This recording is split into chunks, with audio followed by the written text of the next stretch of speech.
क्या आप जानते हैं कि देवानंद मशहूर फिल्म अभिनेता शादी के बाद में भी उनके अफेयर्स हुए थे किसी के साथ। एक नहीं, दो के साथ या तीन के साथ या एक के साथ। हम बताएंगे इस वीडियो के साथ। बने रहिए और हमारे चैनल को सब्सक्राइब कीजिए। वैसे तो सुरैया के साथ देवानंद की मोहब्बत बड़े ज़ोरों शोरों से चल रही थी एक ज़माने में, पार्टीशन से पहले भी और उसके बाद में भी। लेकिन ज़िद्दी फिल्म हिट होने के बाद, धीरे धीरे मशहूर होने के बाद और सुरैया के साथ जब उनका रिश्ता टूट जाता है सुरैया जी की नानी की वजह से। सुरैया यानी कि मशहूर सिंगर और एक ज़माने की एक्ट्रेस, बहुत बड़ी फीमेल एक्टर, देवानंद को दिलों जान से चाहती थी, लेकिन उनकी नानी की वजह से रिश्ता टूट गया। उसके बाद कल्पना कार्तिक यानी कि मोना कार्तिक के साथ ब्याह हो जाता है। लेकिन धीरे धीरे देवानंद जैसे ही अपने 40s में जाते हैं, जैसे जैसे उम्र उनकी बढ़ती है, सिर्फ संख्या बढ़ती है लेकिन जवान रहते हैं। दिल तो जवान है और जवान सर्वदा रहता है। देव साहब लव अफेयर फिल्मों के अंदर करते हैं, यानी कि फिल्म बनाने के लिए यंग हीरोइंस के साथ काम करने के लिए अपने आप को तंदुरुस्त रखते हैं और साथ में दिल क्योंकि जवां है। और दूसरी बात है, फिल्में बनाने के लिए एक आशिकाना मिजाज का होना बहुत ज़रूरी है, और वो है। तो कहीं ना कहीं वर्क करते करते प्रेम तो हो ही जाता है फिल्म लाइन में। वैसे ही देव साहब का प्रेम हो गया था ज़ीनत अमान के साथ। 1971 की मशहूर फिल्म हरे रामा हरे कृष्णा। पहला शॉट देखिएगा, क्या टेक्निकलिटी है, क्या नॉलेज है। देव साहब और उनके छोटे भाई गोल्डी आनंद साहब दोनों ने मिलकर जमकर काम किया और एक बेहतरीन फिल्म बनाई। कामयाबी पाने के बाद ज़ीनत अमान जी भी काफ़ी सराहती हैं देव साहब के वर्क को। देव साहब प्यार में पड़ जाते हैं, लेकिन देव साहब को ये लगता है कि ज़ीनत अमान जी भी उनसे काफ़ी प्रभावित हैं और काफ़ी उनसे मोहब्बत करती हैं। लेकिन ये बात सच नहीं है वैसे देखा जाए। हाँ, ज़ीनत अमान जी थोड़ा बहुत लाइक तो करती थीं, लेकिन उस लाइक को लव समझ बैठे थे देव साहब।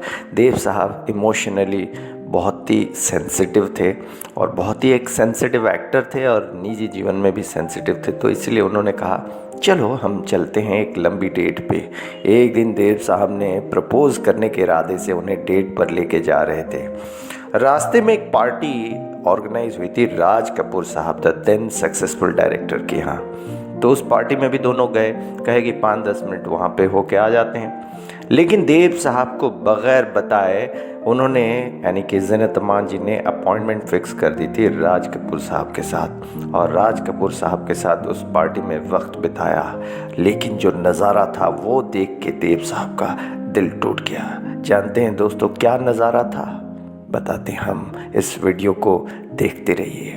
उस पार्टी में ड्रिंकिंग की हुई अवस्था में राज कपूर साहब हग करते हैं ज़ीनत अमान जी को। ज़ीनत अमान जी भी लाइक अ गर्लफ्रेंड बॉयफ्रेंड उसी तरह से ट्रीट करती हैं। ऐसा देव साहब का नज़रिया है और उन्हें अच्छा नहीं लगा और वहीं से उनका दिल टूट जाता है।